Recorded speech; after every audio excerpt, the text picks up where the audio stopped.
In today's video, I'll show you how to turn off screen zoom on your Nintendo Switch 2. Let's get into the method.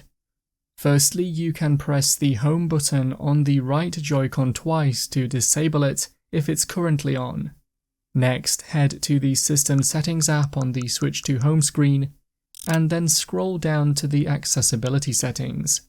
Within here, find the option called Zoom, and you can turn off the toggle switch here to stop it turning on again in the future.